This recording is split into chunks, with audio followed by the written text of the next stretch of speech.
Student, how are you. आशा करता हूँ कि आप सभी घर पर सुरक्षित होंगे, सही होंगे।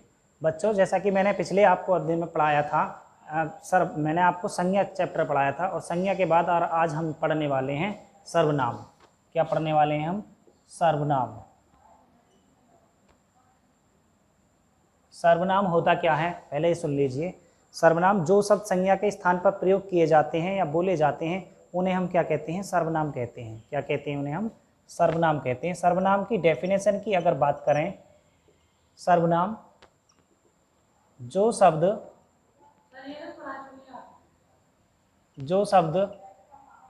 संज्ञा के स्थान पर प्रयोग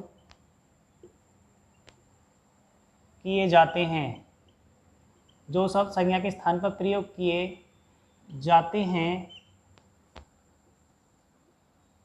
उन्हें सर्वनाम कहते हैं। उन्हें सर्वनाम कहते हैं।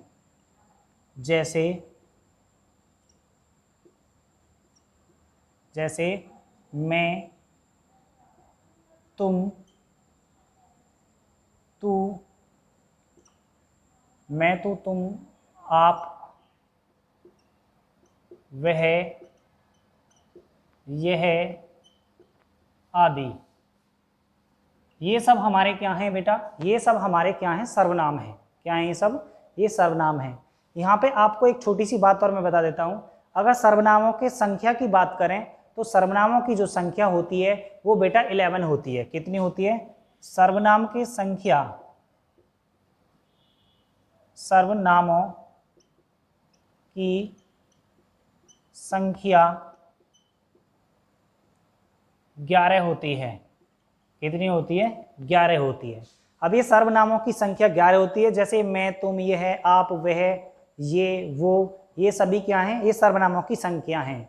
ठीक है। मैं अभी आपको भेद नहीं बताया, मैंने आपको केवल सर्वनाम की संख्या मैं आपको बताया है कि सर्वनाम की संख्या जो होती है वो 11 होती है। अच्छा, इसकी एक बात और करते हैं कि पहले मैंने आपको बताया कि किसी प्राणी, वस्तु, स्थान या गुण आदि के नाम को क्या कहते हैं? संज्ञा कहते हैं। मीन्स नाम को ही संज्ञा कहते हैं। तो एक एग्जाम्पल यहाँ पर मैं लूंगा, जैसे राम जाता है। राम जाता है, देखो राम क्या है इसमें भाई? राम हमारी क्या है? संज्ञा। राम क्या है? हमारी संज्ञा। ठीक है। अगर मैं इसकी जगह ये लिख दूं कि वह जाता है, वह जाता है, तो राम की जगह की, राम क्या है? संज्ञा है, और राम की जगह क्या आ गया? वह आ गया, और वह क्या है? हमारा सर्वनाम है। वह क्या है बेटा? सर्वनाम है। जैसा कि मैंने अभी ऊपर आपको बताया कि जो शब्द संज्ञा के स्थान पर प्रयोग किए जाते हैं या बोले जाते हैं उन्हें हम सर्वनाम कहते हैं। तो संज्ञा के स्थान पर क्या आ गया? हमारा वह आ गया, या वह की जगह मैं लिख देता, तू लिख देता, तुम लिख देता, आप, कोई भी सर्वनाम आ जाए तो वो क्या हो जाता है? हमारा सर्वनाम हो जाता है। किसकी जगह? संज्ञा के स्थान पर। किसकी जगह? संज्ञा के स्थान पर। इसके बाद हम बात करें इसके भेदों की। सर्वनाम के भेद जो होते हैं वो मुख्य है हमारे। सर्वनाम के भेद जो हैं वो हमारे 6 होते हैं। सर्वनाम के कितने भेद होते हैं? सर्वनाम के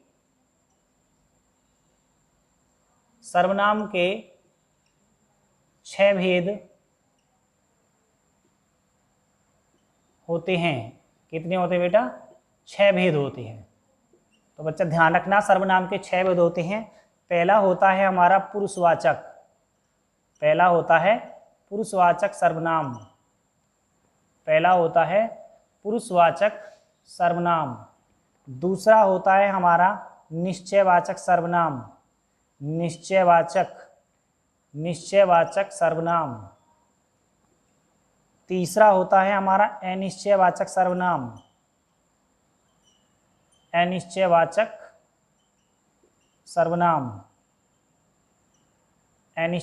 सर्वनाम। चौथा होता है हमारा संबंधवाचक। चौथा होता है संबंधवाचक सर्वनाम। और पांचवा होता है निजवाचक निजवाचक सर्वनाम, और छठा होता है हमारा प्रश्नवाचक सर्वनाम, जिसमें प्रश्न किया जाता है, प्रश्नवाचक सर्वनाम। कौन सा होता है? प्रश्नवाचक सर्वनाम। ठीक है, तो ये बेटा हमारे कितने भेद होते हैं? इसके 6 भेद होते हैं। पहला होता है हमारा पुरुषवाचक सर्वनाम, दूसरा निश्चयवाचक, निश्चयवाचक दूसरा होता है अनिश्चयवाचक, और चौथा होता है संबंधवाचक। पांचवा कौन सा होता है? निजवाचक, और छठा कौन सा होता है हमारा? छठा होता है हमारा प्रश्नवाचक। ठीक है, इसके बारे में बात करें हम, सबसे पहले आता है हमारा प्रश्नवाचक। कौन सा आता है? प्रश्नवाचक कौन सा होता है? देखो, प्रश्नवाचक की अगर बात करें तो इसमें हमारे 3 पुरुष होते हैं। कितने होते हैं? 3 पुरुष। कितने होते हैं बेटा? 3 पुरुष होते हैं। इसमें सबसे पहला होता है हमारा उत्तम पुरुष। कौन सा होता है? उत्तम पुरुष। दूसरा की अगर बात करें तो वो होता है हमारा मध्यम पुरुष। कौन सा होता है? मध्यम पुरुष। और तीसरा होता है हमारा अन्य, अन्य जिसके बारे में बात की जाती है, अन्य पुरुष। अगर एक चीज मैं आपको यहाँ समझा देता हूँ इधर की तरफ, सबसे पहला हमारा उत्तम पुरुष में जो आता है वो आता है हमारा वक्ता। कौन सा आता है? वक्ता। वक्ता मीन्स बोलने वाला, जैसे कि मैं बोल रहा हूं, वक्ता। इसके बाद दूसरा आता है हमारा श्रोता, जो मध्यम पुरुष में आता है। जो किस में आता है? मध्यम पुरुष में। श्रोता मीन्स सुनने वाला, सुनने वाला, सुनने वाला, ये मध्यम पुरुष में आता है। और अन्य में आता है हमारा अन्य। इसके बाद होता है अन्य, अन्य पुरुष। अन्य, अन्य में क्या होता है? जिसके बारे में बात की जाती है, जिसके बारे में बात की जाती है, जिसके बारे में, जिसके बारे में बात की जाती है, की जाती है, ये आता है हमारा अन्य पुरुष में। किसमें आता है? अन्य पुरुष में। अगर हम पुरुषवाचक की बात करें तो इसमें जो सबसे पहले आता है, जैसे मैं, इसमें किसका यूज होता है? मैं का, मैं, हम सब, हम सब। ठीक है, अगर मध्यम पुरुष की बात करें, अगर मध्यम पुरुष की बात करें तो मध्यम पुरुष में तू, तुम, आप। मध्यम पुरुष की बात करें तो तू, तुम, आप लोग, आप लोग आदि। और अन्य पुरुष की बात करें तो बेटा अन्य पुरुष में हमारा जो आता है वह आता है जैसे कि वह, वे लोग, वे लोग आदि। ठीक है, कौन कौन से आते हैं इसमें? वे आता है, वे लोग आता है, वह आ जाता है, इत्यादि आ जाते हैं। प्रथम पुरुष की अगर मैं बात कर रहा था अभी आपको, उत्तम पुरुष, जिसमें हमारा आता है मैं, हम सब, हम सब, हम सब यानी और हम, और इसमें आ जाता है हम लोग भी आ जाता है। अगर मध्यम पुरुष की अगर बेटा बात करें तो मध्यम पुरुष में क्या आता है हमारा? तू, तुम लोग, आप लोग, ये सब किस में आते हैं? हमारे मध्यम पुरुष में। और अन्य पुरुष की अगर बात करें तो अन्य पुरुष में क्या आता है हमारा? वे लोग, उसने, उन्हें, वे सब, ये सब किस में आ जाता है? अन्य पुरुष में। अब उत्तम पुरुष की अगर मैं बात कर रहा हूं तो उत्तम पुरुष में मैं जो आया वो स्वयं के लिए आया, हम आया, हम स्वयं के लिए आया। अगर मध्यम पुरुष की बात करें तो मध्यम पुरुष में क्या आया? तू वहां चला जा, या कहा जाए कि तुम वहां चले जाओ। ठीक है, तो दूसरे के किसके लिए आया? यानी सुनने वाले के लिए। ठीक है, जैसे कि उत्तम पुरुष में क्या था हमारा? वक्ता, यानी वक्ता कौन होता है? बोलने वाला। जैसे कि मैं बोल रहा हूं और आप सुन रहे हो, तो सुनने वाला किस में आता है हमारा? मध्यम पुरुष में। इसके बाद अन्य पुरुष की बात करें तो अन्य पुरुष क्या होता है? अन्य पुरुष में जिसके बारे में बात की जाती हो। वह कल दिल्ली गया था, वे कल बाजार जाएंगे, तो किसके बारे में बात हो रही है? अन्य के बारे में, यानी इशारे से बात हो रही है कि हाँ वो कल दिल्ली जाएंगे।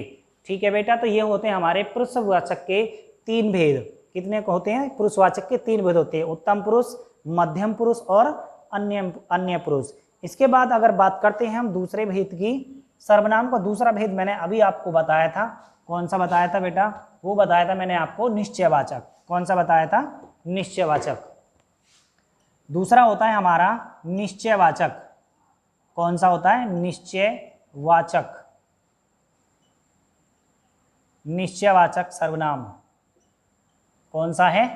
निश्चयवाचक। जैसे कि नाम से आपको प्रतीत हो रहा होगा कि निश्चयवाचक होता क्या है, जो सर्वनाम निकट या समीप की ओर संकेत करते हैं। दोबारा सुन लीजिए, जो सर्वनाम निकट या समीप की तरफ संकेत करते हैं उन्हें हम निश्चयवाचक सर्वनाम कहते हैं। जैसे यह पुस्तक मेरी है, यह पुस्तक मेरी है, ये, वे आदि। निश्चयवाचक में कौन कौन आते हैं? यह यानी निश्चय है, यह कौन कौन से आते हैं? यह आ जाता है, और ये,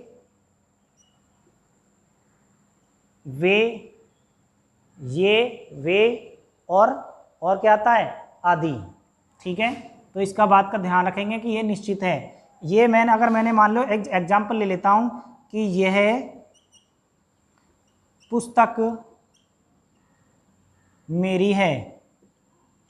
मैंने कहा कि ये पुस्तक मेरी है, मेरी सीधी बात है कि मेरी है, क्योंकि निश्चय है कि ये जो पुस्तक है वो किसकी है? वो मेरी है। अगर मैं ये कहता हूं कि ये जो किताब है ये मेरी है, या ये कह देता हूं कि यह जो पेड़ है वो मैंने लगाया है, निश्चय है कि हाँ मैंने ही लगाया है, तो किस में आ जाता है ये बेटा? निश्चयवाचक सर्वनाम में आ जाता है। जो सर्वनाम निकट या समीप की ओर संकेत करते हैं वो निश्चयवाचक सर्वनाम की ओर कहलाते हैं। तो ये होता है हमारा निश्चयवाचक। इसके बाद तीसरा जो भेद है, तीसरे भेद की अगर बात करें तो तीसरा जो भेद है वो होता है हमारा अनिश्चयवाचक। कौन सा होता है बेटा? अनिश्चयवाचक। कौन सा होता है? अनिश्चयवाचक। अनिश्चयवाचक सर्वनाम कौन सा होता है? अनिश्चयवाचक। जैसा कि नाम से भी आपको पता लग रहा होगा कि पहले तो मैंने बताया कि निश्चयवाचक कि किसी की तरफ संकेत करते हैं तो निश्चय संकेत करते हैं वो निश्चयवाचक होता है। और अनिश्चय की अगर बात करें तो जिस सर्वनाम से किसी प्राणी या वस्तु का निश्चित बोध ना होता हो, उसमें क्या था निश्चित में? कि निश्चित बोध हो रहा था। अब इसमें क्या है कि इसमें कोई निश्चित बोध नहीं हो रहा, तो क्या हुआ? ये हमारा अनिश्चयवाचक सर्वनाम हो गया। कौन सा हुआ? अनिश्चयवाचक सर्वनाम हो गया। जैसे कि दाल में कुछ नमक है, इसका एक एग्जाम्पल ले लेता हूं मैं। दाल में कुछ नमक है। क्या है? दाल में कुछ नमक है। भाई निश्चय नहीं है कि कितना नमक है, ये निश्चय नहीं है कि कितना नमक है। मैं कहता हूं कि यहां पर कोई खड़ा है, पता नहीं है मुझे कौन खड़ा है, ये मैं कह रहा हूं कि वहां पर कोई खड़ा है। अगर मैं ये कह देता कि हाँ वहां पर राम खड़ा है, तो क्या हो जाता? हमारा निश्चयवाचक हो जाता। अगर मैं कह रहा हूं कि वहां पर कोई खड़ा है, वहां पर कोई है, तो ये मतलब मुझे कोई पता नहीं है, तो ये बेटा कौन सा हो जाएगा? हमारा अनिश्चयवाचक। कहने का मीन्स ये है कि जिस सर्वनाम में किसी निश्चित प्राणी या वस्तु का बोध न हो वह अनिश्चयवाचक सर्वनाम कहलाई जाती है। जैसे दाल में कुछ है, या ये कह दिया जाए कि कोई आ रहा है। भाई मुझे नहीं पता कि कौन आ रहा है, मुझे ये नहीं पता कि कौन आ रहा है, मैंने बस इतना कहा कि कोई आ रहा है।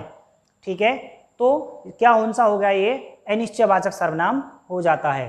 ठीक है बेटा, तो आज के लिए इतना ही अध्ययन करेंगे। कल इसके बाद जो बाकी हमारे सर्वनाम के भेद बचे हैं उनके बारे में अध्ययन करेंगे। तो चैनल को बेटा लाइक, शेयर और सब्सक्राइब करना न भूलें, ये सभी करते रहें और अपने मन से पढ़ाई करें। थैंक यू, धन्यवाद। आज के लिए इतना ही।